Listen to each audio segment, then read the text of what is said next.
আপনার মনের সব আশা কি এখনও অপূর্ণ? দোয়া করেন কিন্তু ফল পাচ্ছেন না? মাত্র একটি আমল, প্রতিদিন ৭০০ বার ইস্তেগফার। আল্লাহর কসম, আপনার জীবন বদলে যাবে। আসসালামু আলাইকুম ওয়া রহমাতুল্লাহ। আপনার জীবনে কি অনেক দুঃখ কষ্ট? দোয়া করছেন কিন্তু মন চায় এমন ফল পাচ্ছেন না? আশা পূরণ হচ্ছে না, মনে হচ্ছে সবকিছু আটকে আছে? আজকে আমি আপনাকে জানাবো এমন একটি আমল যা করলে ইনশাআল্লাহ আপনার মনের সকল আশা পূরণ হবে। হ্যাঁ, আপনি ঠিকই শুনেছেন। প্রতিদিন মাত্র ৭০০ বার ইস্তেগফার। আস্তাগফিরুল্লাহ। এই ছোট্ট কিন্তু মহাশক্তিশালী দোয়াটি নিয়ম করে পড়লে আপনার জীবনে আসবে শান্তি, সফলতা এবং রহমত। ইস্তেগফার মানে হচ্ছে আল্লাহর কাছে ক্ষমা চাওয়া। আর আল্লাহ নিজেই বলেছেন, যে আমার কাছে ক্ষমা চাইবে আমি তাকে ক্ষমা করব। হাদিস, তিরমিজি।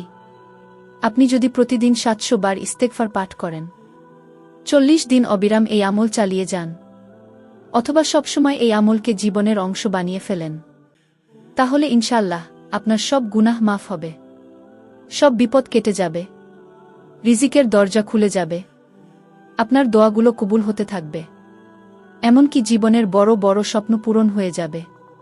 এই আমল আপনি যে কোনো সময় করতে পারেন, হাঁটতে হাঁটতে, ঘুমানোর আগে বা এমনকি রান্না করতে করেও। আমাদের নবী রাসূল সাল্লাল্লাহু আলাইহি ওয়াসাল্লাম নিজেও প্রতিদিন ৭০ থেকে ১০০ বার ইস্তেগফার করতেন। তাহলে আমরা কেন পিছিয়ে থাকব? এখনই শুরু করুন, আজই। একটা ক্যালেন্ডারে মার্ক করুন, ৭০০ বার ইস্তেগফার, ৪০ দিন, প্রতিদিন। আল্লাহর উপর ভরসা রাখুন। আপনার জীবনে এমন পরিবর্তন আসবে যা আপনি কল্পনাও করতে পারেন না।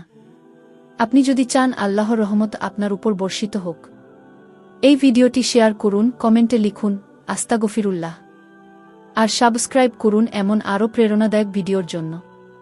আজকের মতো শেষ করছি। আল্লাহ হাফেজ। জাযাকাল্লাহু খাইরান।